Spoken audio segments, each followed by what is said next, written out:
एक आदमी नारियल की धूल बेच के 75 करोड़ रुपए कमा रहा है, यूरोप को एक्सपोर्ट कर रहा है, और वो मटेरियल पहले लोगों को उससे डिस्पोज करने के लिए पैसे दिए जाते थे। ये सच है यार। और आज मैं तुम्हें इस पूरी कहानी के अंदर ले जाऊंगा, बिल्कुल सीधा चाय पीते पीते वाली बात। पहले ये समझो कि यूरोप में क्या हो रहा है, क्योंकि वहां से ही ये कहानी शुरू होती है। नेदरलैंड्स में दुनिया का एक सबसे एडवांस्ड फार्मिंग कंट्री, लोगों के ग्रीन हाउसेज हैं जहां टमेटोज, स्ट्रॉबेरीज और ट्यूलिप्स ग्रो होती हैं बिना एक टुकड़ा भी नेचुरल मिट्टी के। सीरियसली, जमीन नहीं, मिट्टी नहीं, सिर्फ ग्रोइंग मीडियम। जर्मनी और यूके में रूफटॉप फार्म्स चल रही हैं जहां सॉइललेस फार्मिंग हो रही है। स्पेन के मैसिव ग्रीन हाउस कॉम्प्लेक्सेस जो स्पेस से भी दिख जाते हैं, वहां भी यही चीज यूज हो रही है। क्या? एक मटेरियल जो सॉइल की जगह काम करता है, जो पानी रोक के रखे, रूट्स को ऑक्सीजन दे, न्यूट्रिएंट सीधे प्लांट्स तक पहुंचाए। इसको कहते हैं ग्रोइंग मीडियम। अब तक वो यूज करते थे एक चीज, पीट मॉस। स्वैम्प से निकलता है, बॉक्स से काम करता है, बहुत अच्छा, पर एक massive problem. Peat moss extract करने के लिए जमीन खोदी जाती है और मीथेन गैस निकलता है, CO2 से 25 गुना ज्यादा डेंजरस ग्रीन हाउस गैस। मतलब यूरोप अपनी खेती बचाने के लिए प्लैनेट को उल्टा खराब कर रहा था। एकदम सीधा आयरनी। और 1990s के एंड में डच रिसर्चर्स ने कहा, यार इसका ऑल्टरनेटिव ढूंढना है। और वो ऑल्टरनेटिव ऑलरेडी एग्जिस्ट करता था, इंडिया में, फ्री में, कचरे की तरह बहका हुआ। बताता हूं क्या है ये। जब नारियल से फाइबर निकलते हैं रोप, मैट्रेस के लिए, एक फाइन डस्ट लाइक मटेरियल बचता है। इसको कहते हैं कोकोपीट या कॉयल पिथ। इतनी बड़ी क्वांटिटी में निकलता था कि कोई जानता ही नहीं था क्या करना है। तो लोग क्या करते थे, जला देते थे या नदियों में फेंक देते थे। और यार, अगर ये आग पकड़ ले तो हफ्ते भर जलती रहती है, हफ्ते भर। लिटरली एक हस्क का टुकड़ा हफ्ते भर स्मोकिंग करेगा, पूरी बस्ती में पोल्यूशन। और इसी चीज को डच रिसर्चर्स ने देखा और बोला, वेट, इसमें पीट मॉस से बेटर प्रॉपर्टीज हैं।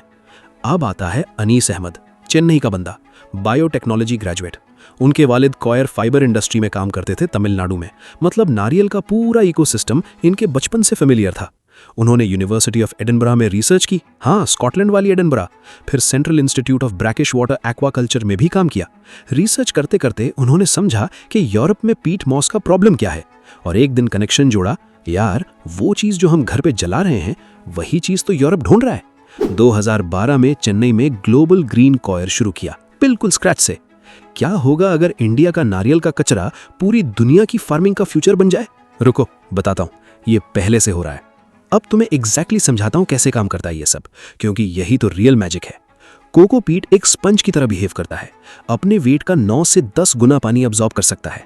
मतलब क्रिकेट बॉल की साइज का एक ब्लॉक पूरा एक बकेट पानी रोक के रखेगा और स्लोली प्लांट्स को रिलीज करेगा। इसका pH न्यूट्रल है, 5.5 से 6.5, जो मेजॉरिटी ऑफ प्लांट्स के लिए परफेक्ट रेंज है। नेचुरली डिजीज रेजिस्टेंट और रिन्यूएबल। नारियल हर साल उगता है, जबकि पीट मॉस बनता है थाउजेंड्स ऑफ ईयर्स में। कोई कॉन्टेस्ट ही नहीं है। अब ग्लोबल ग्रीन कॉयर का actual process, step by step. पहले raw material collection. Company Tamil Nadu के कोकोनट मर्चेंट से छिलके कलेक्ट करती है। और यार, शुरुआत में ये फ्री में मिलता था। अनीस खुद कहते हैं, लोग हमें कोकोपीट गिफ्ट कर देते थे, ले जाओ यार, हमारा काम करो। Raw material zero cost. ये एक ऐसी बिजनेस है जहां तुम्हारा बिगेस्ट इनपुट लिटरली फ्री था। दूसरा, सॉर्टिंग। फाइबर और पीट अलग किया जाता है। फाइबर जाता है रोप और मैट्रेस वालों के पास, B2B चैनल्स के थ्रू। एक ही raw material, 2 revenue streams, smart. तीसरा, वॉशिंग। और ये स्टेप सबसे क्रिटिकल है, यहीं पे क्वालिटी डिसाइड होती है। रॉ कोकोपीट में सोडियम और पोटेशियम सॉल्ट्स का कॉन्सेंट्रेशन इतना हाई होता है कि सीधा सॉइल में मिक्स करो तो प्लांट्स जल जाएंगे, सॉल्ट बर्न। तो मल्टीपल बार लार्ज टैंक्स में पानी से वॉश किया जाता है जब तक EC लेवल यानी इलेक्ट्रिकल कंडक्टिविटी 0.5 ms/cm से नीचे ना आ जाए।